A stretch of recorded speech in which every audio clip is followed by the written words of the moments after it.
This lecture covers Chapter 8 in your textbook, Performance Evaluation and Development. Performance evaluation is an important aspect of laboratory management, but most employees and managers often dread it. By establishing a performance development program, the evaluation process can be turned into a win-win situation for both the employees and the managers by becoming a tool for professional development. In this lecture on performance evaluation and professional development, we hope to provide a proactive approach to the process. Following successful completion of this chapter, the learner will be able to promote two-way communications between the supervisor and employer regarding employees' job performance, provide an opportunity for increased job effectiveness and development, demonstrate an understanding for promoting a win-win relationship with the employee, apply skills in communications, feedback, guidance, evaluation, development planning. Develop a performance development evaluation approach using basic principles of professional development. Describe and demonstrate the importance of learning, independent thinking, and sharing expertise for individual pride in performance and development. Describe the use of the evaluation model developed to support the basic principles of professional development and evaluation. Performance evaluation in development is an ongoing two-way process for communicating about the employee's job performance and helping them achieve excellence and job satisfaction in their position. A clear understanding of performance development, including its benefits and how it works, is essential for both employees and supervisors. The employee, in consultation with his or her supervisor, should establish performance expectations and measurements at the beginning of the process. Performance evaluation is an ongoing two-way process which involves the areas listed in this slide: goal setting, feedback, guidance, motivation, evaluation, development, planning. Most organizations manage individuals using task or production management. Production or task-oriented management tends to create situations in which the individual feels submissive, passive, and dependent. The collaborative management philosophy incorporates the belief that individuals participate in this type of management because they feel appreciated and understood. Collaborative management. Individuals participate in this type of management. Individuals feel appreciated and understood. Built around trust. The four basic principles of collaborative management are trust, understanding, independence, and solutions. By using these principles, you can increase job effectiveness and improve performance, and create an atmosphere of growth and learning for professional development. Remember, you cannot succeed with these principles unless you are willing to trust your employees. Trust. Relationship between employee and manager that requires openness and honesty. Understanding. Individuals perform because they feel understood by the manager and understand the problem. Independence. Individuals resent being manipulated, controlled, or persuaded into making a decision. They need the right to make their own decisions. Solutions. Management should not solve the employee's problems. Management should point out problems and ask for solutions. In collaborative management, a five-step performance development process is recommended to establish an effective relationship for joint problem solving. If you are not willing to trust your employees and develop a partnership, then you cannot be successful in your current work environment. Trust, mutual respect, and understanding is a prerequisite for joint problem solving. Collaboration and teamwork cannot happen unless a firm trust relationship is developed with the employee. Employees want a supervisor who they feel understands and cares about them. They need to know that the manager is interested in their personal needs, career goals, and continual growth and development. Problem solving. The manager should be involved in problem solving with the employee. The manager must continually review personal and task goals and provide praise as often as possible. He or she must also guide and coach the employee when there is a problem to be solved. The success of this activity hinges on effective information sharing and information gathering skills. Plans. The major role of the manager is to listen actively and ask questions. Direct the action planning process toward personal and professional goals as well as business objectives. The new action plan should be mutually beneficial toward improved performance and development with clearly stated measurable outcomes. Implementation. Employees become committed to plans when they are allowed to have a major role in determining goals and objectives of a plan of action. Feedback.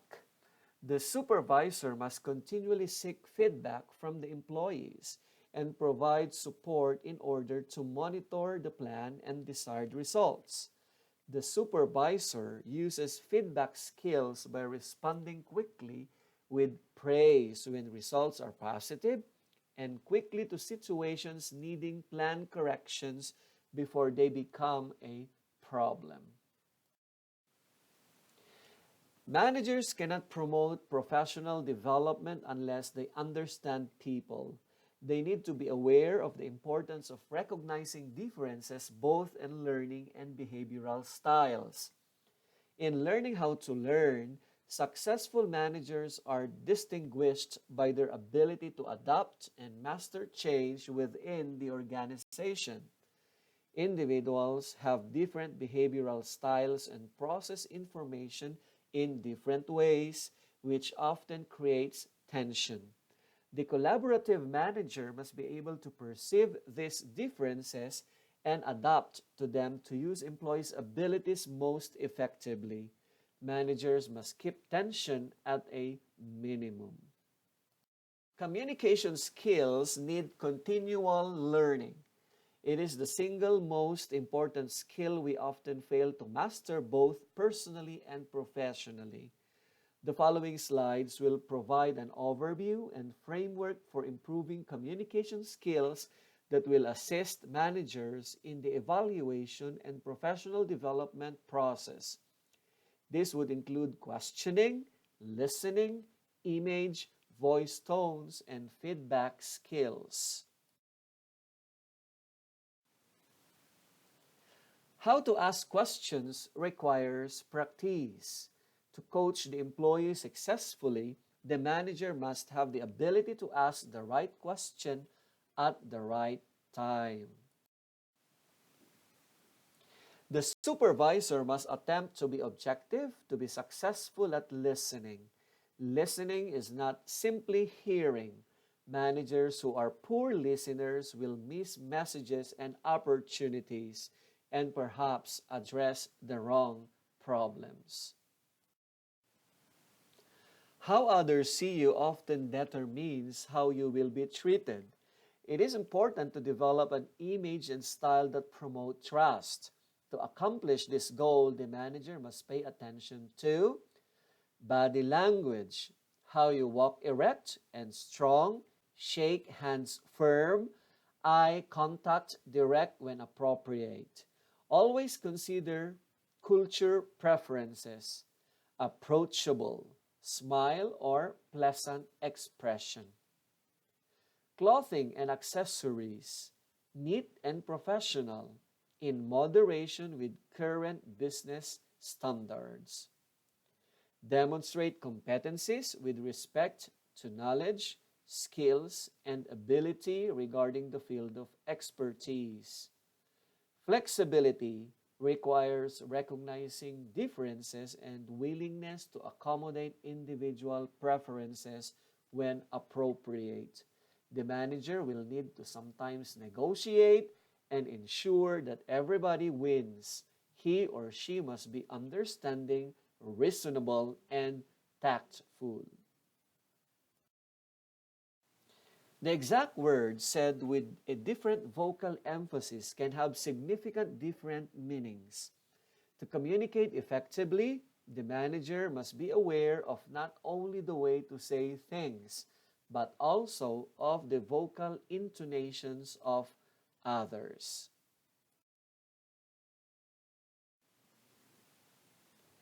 Managers must learn how to give feedback to maximize employees' performance. Managers need to think differently about giving feedback. They need to shift their focus from feedback avoidance to feedback skill development. By using these four key elements, managers can address the following three principles during feedback. First, feedback needs both manager and employee participation. Second, feedback must provide for individual focus. Third, feedback must begin with what is working by focusing on the positive. The primary responsibility of all managers is mentoring and providing opportunities for growth and development of their staff. The performance evaluation process provides an opportunity to reflect on the past year and reward the employee for contributions to the organization. It is the supervisor's responsibility to support the employee with positive feedback and encourage open communications. One of the many supervisor responsibilities consists of helping employees contribute to the overall department and or facility goals through accomplishing specifically defined performance objectives. This performance objective should be kept in mind as the manager completes the evaluation. 5 steps of performance evaluation and development. Number 1, preparation for the process. 2, assessment preparation. 3, assessment evaluation. 4, feedback. 5, mentoring. Step 1, preparation for the process. Ensure that an updated job or position description and resume are included. Review previous goals and feedback meetings. As soon as the employee has completed the self-evaluation, compare notes from previous meetings and compare evaluation of goals. Schedule a mutually agreed to meeting date for evaluation. The tendencies which would be avoided include consistent leniency, tendency to go easy on people, to be nice to everyone. Consistent severity, tendency to be too hard on people, to uphold high standards. Central tendency, tendency to rate almost everyone as average and nearly every goal or standard or competency instead of being more realistic in judgment. Prejudice, tendency to allow a personal feeling toward the person being rated to influence judgment, including biases that relate to age, sex, race, nationality, or other non-job related factors. Other tendencies: overlooking problems outside the staff member's control, blaming the person's personality, allowing the last evaluation to influence judgment on this evaluation. Do not be trapped into thinking that you have to give a rating of outstanding because you have in the past, giving high ratings to those who appear to be more active rather than those who are more productive. Please review pages 206 to 208 for this step in terms of the 7 areas listed for assessment evaluation, including definition, purpose, tips to begin the interview, use of effective communication skills, praise, use of constructive criticism, and reviewing the interview.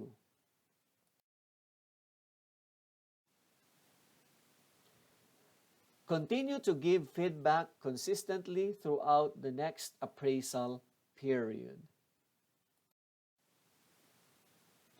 Remove roadblocks to productivity. These are a variety of ways to help support the staff members work more efficiently and effectively. A large part of improving performance and professional development is a state of mind, a way of doing things better and emphasizing continuous quality improvement. Competency modeling. Competency is defined as knowledge, skill, ability, or characteristic associated with high performance on a job, such as problem solving, analytical thinking, or leadership. Core competency, organizational capabilities or strengths. Competency model, a performance evaluation design that uses core competencies. Tools to build a competency model include job analysis interviews, questionnaires, competency model formats. Job analysis interviews. The interviews can be conducted in person or in focus groups. Interviews are often considered as the best method of data collection.